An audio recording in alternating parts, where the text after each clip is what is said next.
Habari za wakati huu, kwa majina naitwa Ezekiel Kuhoga kutoka Mtaji Academy. Na leo hii niko hapa kwa ajili ya kuongea na wanajumuiya wa usomaji wa vitabu. Nadhani Kiswahili kimekaa vizuri hapa. Sasa nianze kwa kusema kwamba hii video ni maalum kwa wale ambao wapo kwenye platform ya WhatsApp maalum kwa ajili ya usomaji wa vitabu, lakini hizi video ninaziweka hapa ili hata wewe ambaye haupo uweze kunufaika na elimu chache itakayoweza kupatikana kwenye video hii. Ila nje ya hapo, kama hauko interested na mambo ya usomaji wa vitabu, basi unaweza kuachana na hii video ukaangalia video nyingine zinaweza kukupa taarifa ama elimu za mambo mengine. Sasa nianze kwa kusema kwamba sisi ni kina nani? Sisi Mtaji Academy, jumuiya ya wasomaji, ni watu ambao tumeamua kukutana pamoja na tunasoma vitabu kwa pamoja. Tuna maana gani kusema kwamba tunasoma vitabu kwa pamoja?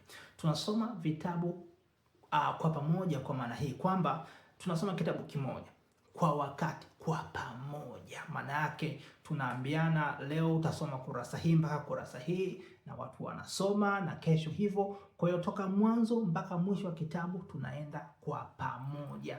Hiyo ndio maana ya jumuiya ya wasomaji kupitia Mtaji Academy. Sasa nikwambie kifupi labda kwa nini usomaji wa vitabu. Mimi ninaamini katika filosofia moja ambayo ndio inaongoza juhudi zangu katika hii platform ya usomaji. Na hii filosofia ama falsafa inasema kwamba mtaji wa kwanza na wa msingi sana ambao kila mwanadamu duniani amepewa ni mtaji wa akili. Na kumbuka, hakuna utajiri wowote utaupata duniani bila kutumia huu mtaji wa kwanza ambao umepewa, ambao ni akili yako. Kila mwanadamu amepewa huu mtaji.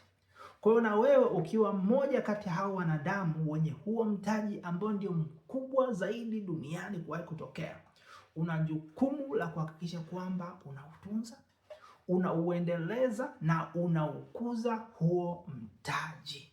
Sasa nianze kwa kujadili kidogo kwanza mambo ya muhimu ya kuzingatia kama unataka kuwa sehemu ya jumuiya yetu.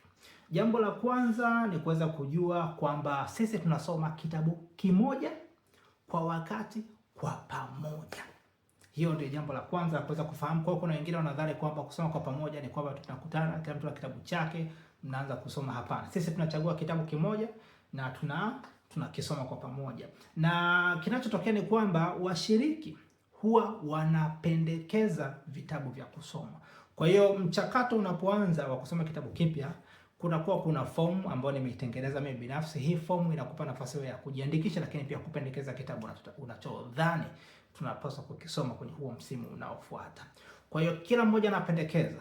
Tunachukua hii listi ya vitabu vilivyopendekezwa na hiyo listi inapigiwa kura.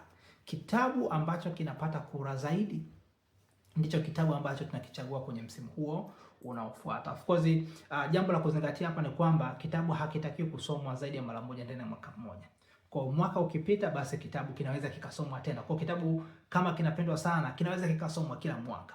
Lakini ni mara chache ama haijawahi kutokea tukasoma vitabu viwili katika usomaji wetu wote. Kwa tumekuwa tukisoma kwa kubadilisha vitabu. Lakini kingine ni kwamba kila mshirika ana wajibu wa kujitafutia kitabu chake mwenyewe, kitabu halali. Uwe umepewa zawadi ama umenunua mwenyewe. Kwa hiyo yale mambo ya kupeana PDF copy za bure, hayo ni mambo ambayo hatusapoti katika platform yetu. Ni kweli anaweza katokea mtu akaamua kutuma PDF na huwa hatufuti wala hatukatazi, lakini hatusapoti. Kwa hiyo kama wewe ni mmoja kati ya wenye tabia za kusubiria PDF copy za bure, inawezekana hapa ikawa si mahali pako. Ila tunatia moyo watu pia kuanza kupata spirit ya kuwa tayari kulipia gharama ya manufaa wanayoyataka. Lakini jambo lingine ni kwamba kila mshiriki ana uhuru wa kutumia aina ya kitabu ambayo yeye anaona inamfaa. Kwa hiyo kwa mfano, kama mwandishi wa hicho kitabu ameweka kitabu hicho mtandaoni, basi utapata e-copy ama e-book. Kama kuna PDF utatumia PDF, kama kuna audiobook utatumia audiobook, kama hakuna basi utatumia hardbook. Kwa hiyo kila mmoja anaweza kuchagua kitabu chako, lakini taratibu ama kasi tunaitumia kwa kutumia hard copy. Lakini jambo lingine ni kwamba kila mshiriki ana wajibu wa kujisukuma kusoma kitabu. licha ya sisi kusoma kwa pamoja, haimaanishi kwamba sasa utakuwa unafungwa kamba, kuna mtu anakuja na kuchapa bakora kwamba usome. Hapana. Sisi tunachofanya ni kuweka mazingira ambayo wewe utajisikia kuna watu wengine wanafanya unalofanya wewe. Hii ni sehemu kubwa sana ya kupata motisha ya kufanya jambo lolote lile. Ni sasa na kulima. Ukiwa unalima na hapo pamoja na wewe wako watu wengine labda 20 ama 50 wanalima kama wewe, ni rahisi sana ukajikuta umelima hata kwa masaa 4 5 bila hata kupumzika. Lakini ukiwa mwenyewe unaweza ukajikuta umelima tu kwa dakika 5, umeshajisikia kuchoka, umeshaondoka.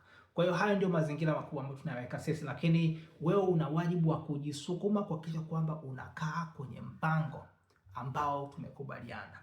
Lakini jambo lingine la kuzingatia ni kwamba group letu la WhatsApp ndilo linalotumika katika shughuli zote za usomaji. Kwa hiyo tunaweka hapo ripoti zetu, tunafanya majadiliano hapo, maelekezo ya kifupi yanatolewa hapo, lakini inapotokea kuna maelekezo marefu kidogo yanayotolewa, hasa kwa upande wangu mimi kama mwezeshaji, kama mwandaji wa hii shughuli, basi huwa ninatumia video kama anavyofanya sasa hivi, na hizi video huwa zinakuwa zimepandishwa kwenye jukwaa la YouTube la Mtaji Academy, na video zote zinakuwa tunasema public, ambazo hata watu wengine wanaweza wakaziona na wakazisikiliza. Hakuna jambo la siri ambalo tunataka watu wa nje wasijue. Haya ni mambo ya kuzingatia, lakini pia kuna taratibu ambazo tunazitumia na zenyewe pia ningetamani kuweza kuzijadili hapa. Taratibu ya kwanza ni kwamba tunasoma kurasa 10 kwa siku, au sio? Kurasa 10 kwa siku kwa siku za kazi. Kwa weekend, Jumamosi, Jumapili, lakini pia siku ambazo ni za siku kuu hatuhesabu. Kwa hiyo wewe Jumatatu mpaka Ijumaa tunakuhesabia kurasa zako 50, 10 Jumatatu, 10 Jumanne, 10 Jumatano, 10 Alhamisi, 10 Ijumaa. Ikitokea umeshindwa kuendana na kasi, kitu ambacho watu wengi huwa kinawashinda, hata mimi binafsi, basi unatumia hii weekend Jumamosi na Jumapili kufanya recovery, na sio. Lakini kitu kingine, wakati wa usomaji, kila msomaji anashauriwa na kutiwa moyo kuandika ripoti kila anapokamilisha kusoma sura moja. Kila unapokamilisha chapter fulani unaiandikia summary. Na hii summary inaweza ikawa ni mstari mmoja, inaweza ikawa ni paragraph moja, inaweza ikawa ni kurasa nzima. Kwa hiyo kulingana na unavyoona kwamba hii katika chapter hii ama sura hii umejifunza nini, unaweza ukaandika ulichojifunza, unaweza ukaandika mawazo yako kama mimi nadhani hii kurasa si sahihi. Hiyo inaweza ikawa ni summary yako, unaweza ukaandika mawazo. Kwa hiyo hakuna kanuni kwamba lazima uandike kila kilichojadiliwa humu ndani. Kwa hiyo inawezekana ikawa ni mstari mmoja tu, ikawa ndio ripoti yako. Na hiyo tunatuma kwenye group la WhatsApp. Na cha muhimu cha kufahamu hapa ni kwamba hiyo ripoti si kwa ajili yangu mimi mwandaji. Hiyo ripoti ni kuhakikisha kwamba wewe unapata muda wa kuakisi, muda wa tafakari wakati wa usomaji. Wakati mwingine unaweza kujikuta unajilazimisha kumaliza kusoma kitabu bila kuelewa vizuri kinachoendelea, lakini ukiwa unaandika hizi ripoti unapata muda wa kuakisi yale mambo ambayo umeshayasoma. Yes, lakini kitu kingine ni kwamba kila baada ya kukamilisha usomaji wa kitabu fulani huwa tunapata muda wa kujadili hicho kitabu kwenye session ya live ya YouTube ambayo inakuwa kwenye jukwaa letu la Mtaji Academy. Lakini kingine ni kwamba msimu ujao tunakutana kusoma kitabu cha Hisa Uwekezaji na nini, sikumbuki jina vizuri la kitabu, lakini kitabu cha Hisa na Uwekezaji ambacho kimeandikwa na Mwalimu Emilian Busara, na tunaanza usomaji rasmi tarehe 15 mwezi wa 6 ambao ni Jumatatu ya wiki hii ya kesho kutwa. Yes, endapo wasomaji wa namba ya kutosha watakuwa wamepata hicho kitabu. Kwa sasa hivi kila mmoja anapambana kuweza kutafuta hicho kitabu, na kumbuka tumesema hatusapoti kopi za bure. Kwa hiyo kuna F40 hapo unatakiwa uiandae. Ya kwa kama unataka kushiriki, hakikisha kwamba umeanza kutafuta hicho kitabu, umekinunua, au kama unataka kutoa zawadi ama kupewa zawadi, basi hebu watafute watu waambie kabisa kwamba unatakiwa upate hicho kitabu na uweze kukisoma. Yes, nadhani hizo ndizo zilikuwa taarifa za muhimu sana za kuweza kukushirikisha.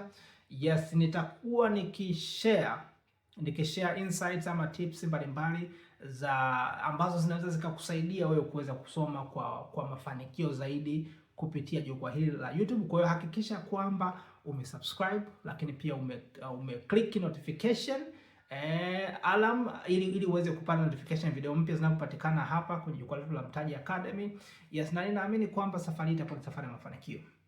Ninachoweza kukuambia ni kwamba wako washiriki kadhaa ambao, na hawa washiriki kadhaa sio mmoja wawili, washiriki zaidi ya 5 ambao wamenifuata inbox wakaniambia, bwana, tulishiriki kwenye kitabu kimoja ama viwili na vimetupa manufaa makubwa sana. Wako hao washiriki wamenifuata wakaniambia, bwana, mchakato ni mzuri, na wengi wanadhani ni jambo jema sana. Yes, kwa hiyo nikutakie mafanikio na nikuahidi kwamba kama utajitoa, utashiriki, basi tarajia manufaa makubwa sana. Asante sana na kila la heri. Bye.